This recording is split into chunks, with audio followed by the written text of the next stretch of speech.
Nakausap ng GMA Integrated News si dating Senador Manny Pacquiao tungkol sa mga sinabi ng retiradong referee na si Carlos Padilla sa naging laban niya noong taong 2000 sa Australianong si Nedal Hussein.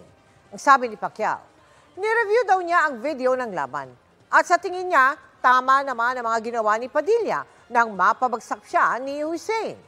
Winawaringan daw ng referee si Hussein pero hindi raw ito nakikinig. Karapatan daw ng referee na kunin ang atensyon ng boksingero. Kung tama daw ang ginawang pagbilang ni Padilla, hindi raw niya alam pero sa tingin niya ay okay naman. Gate din niya, hindi raw niya na headbutt si Hussein. Ang sugat daw ni Hussein ay dulot daw ng kanyang uppercut. Sa nais ni Hussein na ipadeklarang no contest o walang nanalo o natalo sa naging laban nila noon, naniniwala si Pacquiao na malabo raw na mangyari ito. Si Nedal Hussein, ayaw niya makinig. Ayaw niya makinig sa referee. Doon siya nakapokus sa akin, nakatingin siya sa akin. So, karapatan ng referee talaga na kunin yung attention ng isang boksingero para makinig sa kanya. Doon si instruction.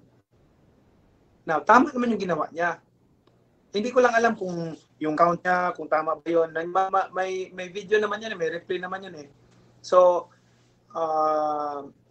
I'm just doing my part as a boxer and then sa tingin ko, okay naman yung ginawa niya. Hindi naman maitago yun eh, kasi may video naman yun eh. May video naman sa YouTube.